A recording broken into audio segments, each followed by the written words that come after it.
clinician, infertility specialist, and the topic is approach to Azoospermia, which is actually something that's very common nowadays, and the treatment is always been a bit neglected, but you'll hear what he has to say. It's all yours. Good morning. Whenever we get to see a report of azoospermia, the first thing we should do is to repeat the semen analysis as soon as possible, and here we should not wait for 3 months.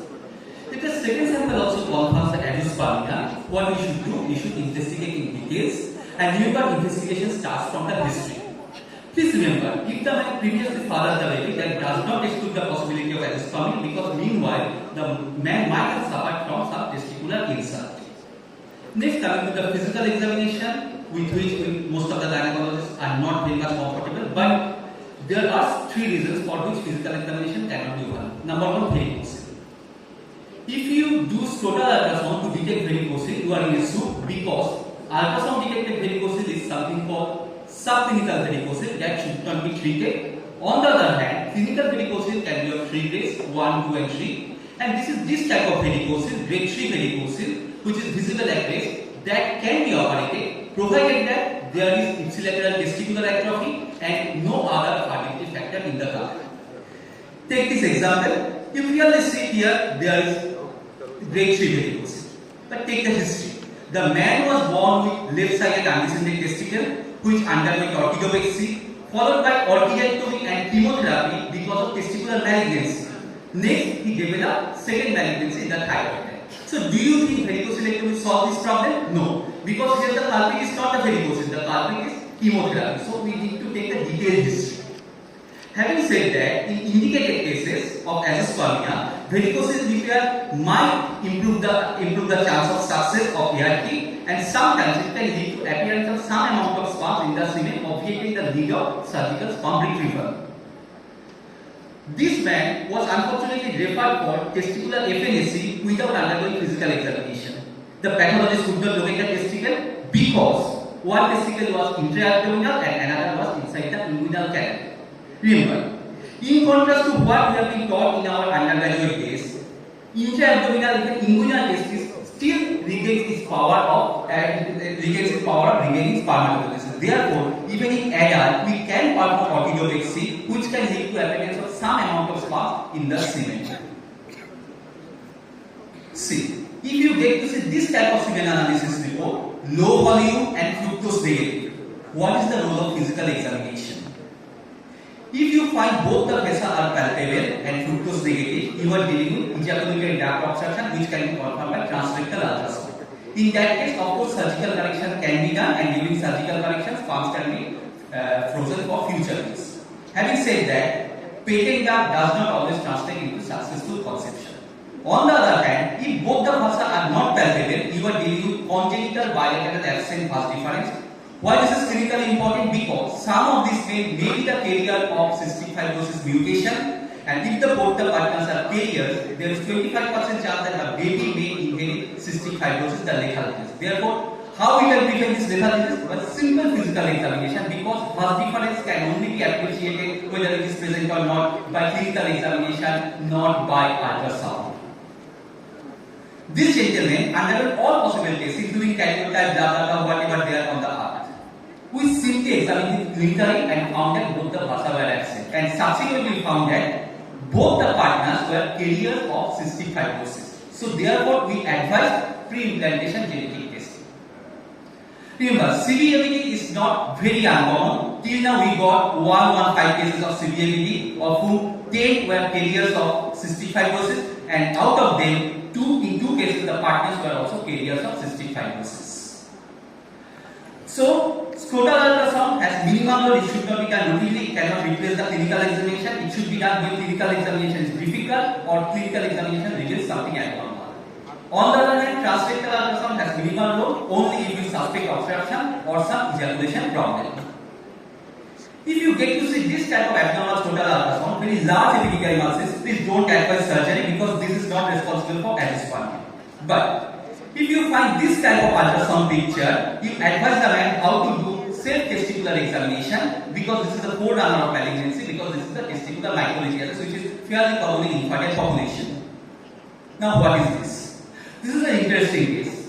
The man underwent orchidectomy, he had testicular prosthesis implanted and he did not reveal it to his wife. Next, hormonal evaluation. All these hormones should be checked. If you are lucky, you will get hypo, all the hormones are low. In that case, pituitary MRI should be done. On the other hand, if testosterone is on the higher side, you are dealing with testosterone excess, that may be endogenous or exogenous. If FSH is high, it is because of testicular pathology, but LH or testosterone may or may not be normal, depending on which compartment of the testis is affected. But in contrast to our common perception, thyroid and prolactin should not be done routinely. Remember, hypo is not very uncommon. This is the case we got, presented with anosmia, MRI showed bilateral absent olfactory bulb. This is another case, presented with azoospermia, pituitary macroadenoma, and the surgery revealed it was a case of lymphocytic hypophysis. Subsequent hormone therapy converted him from azoospermia to oligospermia. And this is another case of hypo with azoospermia, presented with empty cellular syndrome. So how to manage this case of hypo? Start with HCG 3 times a week. Monitor serum testosterone sperm count monthly. Remember, sometimes sperm count can take even 2 years of time to recover. After 6 months, if no recovery, then add FSH. Surprisingly, this man can become father even at very low sperm concentration. Even 2 million per ml can be sufficient for them to conceive naturally. Next, genetic testing. As I mentioned, if bilateral absent has difference, CFTR testing is mandatory. In non-obstructive cases, please advise both these tests, karyotype and Y chromosome microdeletion.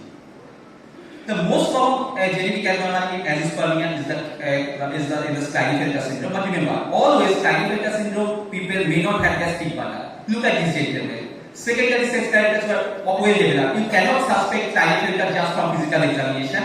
But even when we check the testicular size by Panel orthodometer in our clinic, we found testicular size was normal.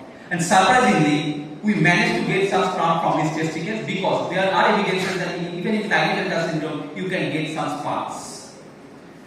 There will be some abnormalities in the autosomes like Robertsonian and reciprocal translocation, but that does not mean that they require donor sperm.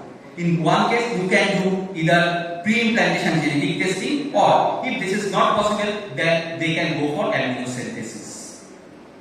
Now look, all of these will look like genetic abnormalities, but these are normal variants, polymorphic variants. Therefore, if you find genetic report showing something abnormal, please ask the geneticist to know whether advanced intervention is needed or not. Now coming to Y chromosome microdeletion, most neglected case. Remember, in Y chromosome testing, we are checking for 4 genes, A, B, C, D. Just mere testing of positive report does not make any sense.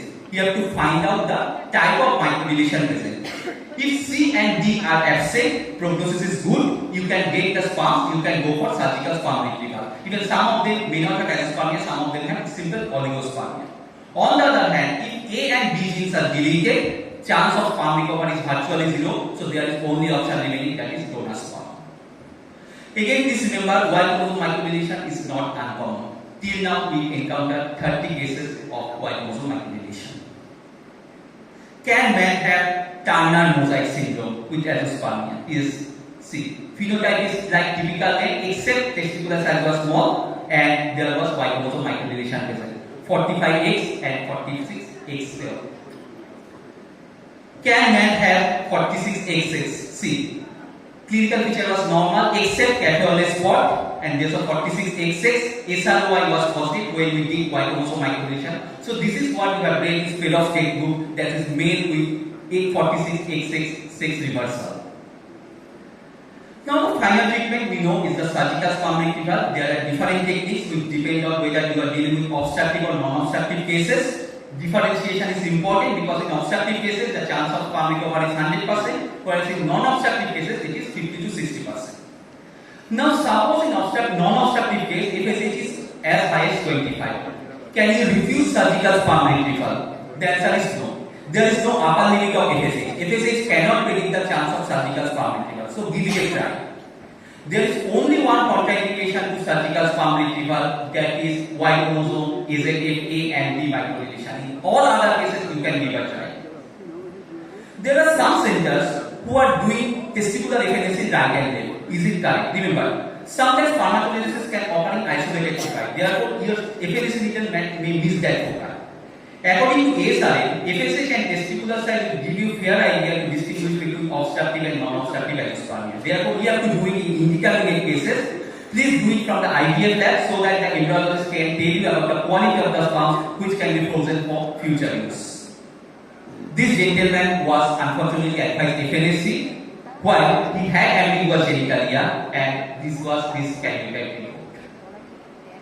Even if the previous FNAC was done, it showed something abnormal but Sujoy syndrome.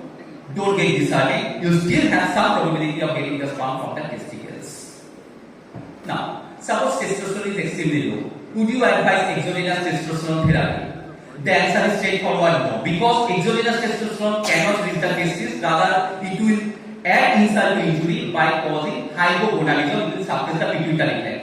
Therefore, in such case, check testosterone to estradiol ratio. If it is less than 10, advise letrozole. If it is more than 10, go for clomiphene citrate. And gonadotropin can be advised, particularly it works better in cases of normogonadism by improving the chance of sperm retrieval, and sometimes it can lead to appearance of some amount of sperm in the semen.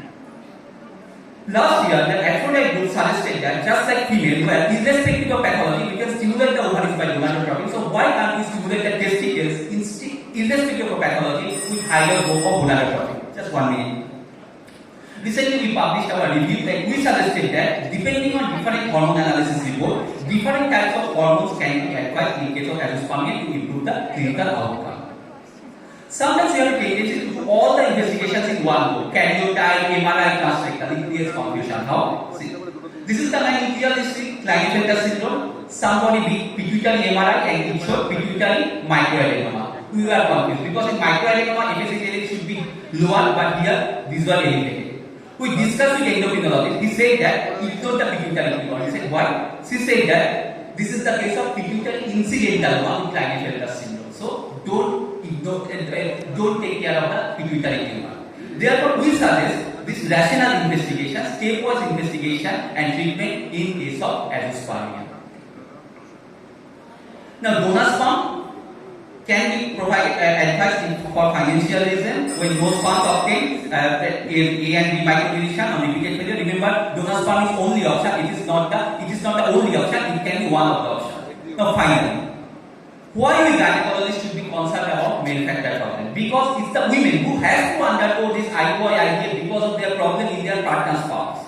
Therefore, according to Dr. Ashoka Agarwal, male infertility should be viewed as female health problem, so that if we can simplify male infertility treatment, we can actually help our female population. Please remember, in all cases, the pictures of which men was shown here, informed consent was taken. So finally, please don't take the picture because this PPT will be available in SlideShare. Thank you very much for your patience.